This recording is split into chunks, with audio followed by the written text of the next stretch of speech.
ప్రజాస్వామ్యంలో శక్తివంతమైన ఓటు హక్కును సద్వినియోగం చేసుకుని ప్రజాస్వామ్య విలువలను యువత కాపాడాలని Janasena party PAC chairman Nadendla Manohar విద్యార్థులకు పిలుపునిచ్చారు. తెనాలిలోని ఎన్వీఆర్ ఇంజనీరింగ్ కళాశాలలో ఓటు హక్కు విలువ అనే అంశంపై నాదెండ్ల మనోహర్ విద్యార్థులతో అవగాహన కార్యక్రమాన్ని నిర్వహించారు. విద్యార్థులతో మమేకమయ్యారు. విద్యార్థులతో పాటు నేలపై కూర్చున్నారు.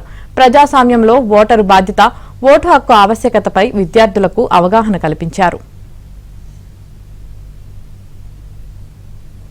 ఈ సందర్భంగా విద్యార్థులు అడిగిన పలు ప్రశ్నలకు నాదెండ్ల మనోహర్ విశ్లేషణాత్మక సమాధానాలు ఇచ్చారు. తాను ఎన్నికల ప్రచారం చేయడానికి రాలేదన్నారు.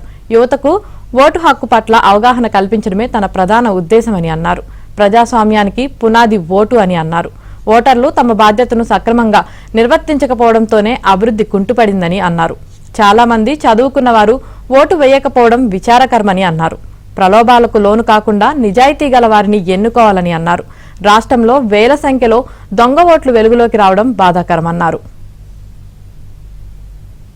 మీ అందరికీ కూడా ఒక భవిష్యత్తు ఇవ్వాలి. మనం చేసే ప్రతి పనిలో ఈ 5 సంవత్సరాల కోసమే కాదు, దేశం, మన రాష్ట్రం, మన నియోజకవర్గం అభివృద్ధి చెందాలనే ఆలోచన లేకపోతే అటువంటి నాయకుల వల్ల నష్టం జరుగుతుంది. ఎటువంటి విలువలు ఉండాలి మీకంటే నేను దాన్ని అన్నట్టు ఫస్ట్ది స్పందించే మనస్తత్వం ఉండాలి. రెండవది అందరినీ సమానంగా చూడాలి. కులాల వారీగా, మతాల వారీగా, ప్రాంతాల వారీగా నువ్వు నాకు ఓటేసావా లేదా, ఈ విధంగా మనం ఒకరిని చూస్తే మాత్రం చాలా పొరపాటు చేసినట్టు. మూడవది మనకు విజన్ ఉండాలి. డెఫినెట్గా అది కూడా ఒక విలువే. ఎందుకంటే రేపటి రోజున నేను ఒక ఎమ్మెల్యే అయినా, ఎంపీ అయినా నేనేం కాంట్రిబ్యూట్ చేస్తాను ఈ కాన్స్టిట్యున్సీకి అనేది నా దగ్గర రోడ్ మ్యాప్ లేకపోతే పొరపాటు చేసినట్టు. సార్ ఇప్పుడు మనం ప్రతి ఒక్కరు ఓటేసేది ఈవీఎంస్ అనే కదా సార్. అవును.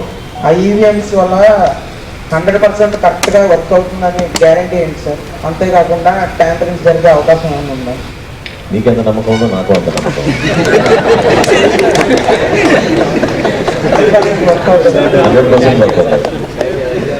నమ్మాలి, మనం సిస్టమ్ నమ్మాలి. అవునా కాదు? అంటే దానికి చాలా క్లారిఫికేషన్ ఇచ్చారు. పబ్లిక్ డిస్ప్లేస్ చాలాసార్లు చేశారు. ఎలక్షన్ ప్రక్రియ అనేది మనకి వారం రోజుల ముందు మొదలవ్వదమ్మా.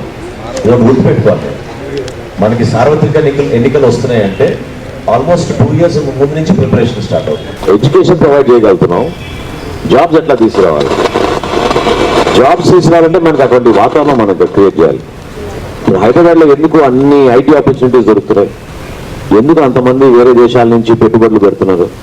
అక్కడ ఒక ఈకో సిస్టమ్ డెవలప్ అయ్యి, ఈకో సిస్టమ్ అంటే ఇన్ఫ్రాస్ట్రక్చర్ ఉండాలి, మీకు కాలేజెస్ ఉండాలి, బ్రైట్ స్టూడెంట్స్ ఉండాలి. వాళ్ళని హైర్ చేయడానికి ఆన్ క్యాంపస్ వీళ్ళందరూ వచ్చి